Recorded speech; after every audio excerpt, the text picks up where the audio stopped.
मोहन माझी नेतृत्वाधीन ओडिशार बीजेपी सरकार आज सुभद्रा योजना नहीं गाइडलाइन बा मार्गदर्शिका जारी करछंती।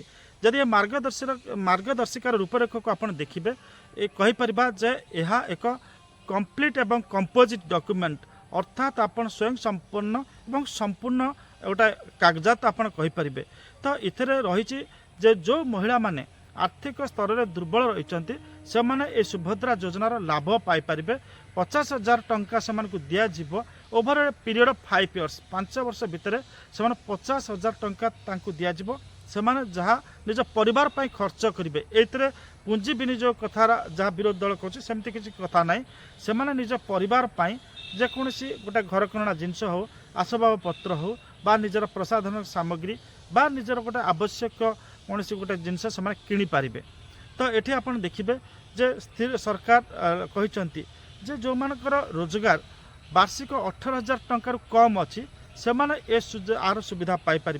कौ मैंने पाइपर से कथा उल्लेख रही जो मैंने आयकर दौरान जो मैंने गोटे संपन्न अच्छा आर्थिक 18,000 टंकार ऊर्ध्व से रोजगार अच्छी जो मैंने आपणकर पंचायत राज सिस्टम बा अन्य जो रही आप नगरपालिका सिस्टम रही आर्थिक लाभ पाँच 18,000 टंका अधिक से आय अच्छी से पाइपर किंतु जन काउनसिलर हूँ बा आपणकर वार्ड मेंबर हूँ जदि रोजगार से सीमा भितर रही अर्थात 18,000 टन कम रही से पाइपर।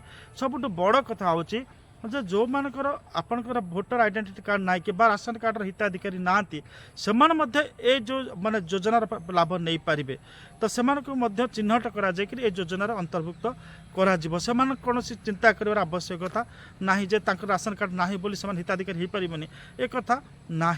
तो आउ गोटे कथा जी सबुठ गुरुत्वपूर्ण दिगटे आम छुईवा चेष्टा करवा सेटा हूँ जे मैंने कहला जे 4 चकिया जान जहाँ अच्छी से पाइपर ये किंतु स्पष्ट भाव लिखाई जदि से 4 चकिया जनटी आपणकर ट्रक होता हो ट्रैक्टर होता हो कि आपणकर छोट मिनी बस होता हो कि जहाँ होता जोटा आप परिवहन पर व्यवहार कर जो परिवहन आप रोजगार करुँच परिवार प्रतिपोषण कर आर लाभ नहीं पारे।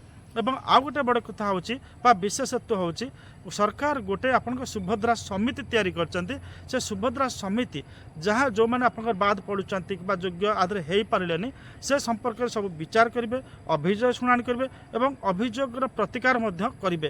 तो गोटे ग्रीभांस रिड्रेसल मेकानिजम रही तो मोटामोटी भाव में कहवा सरकार जो प्रतिश्रुति देते से प्रतिश्रुति पालन करुँच गोटे पर गोटे पदक्षेप नौ सुभद्रा योजनार सफल कार्यकारिता पाई।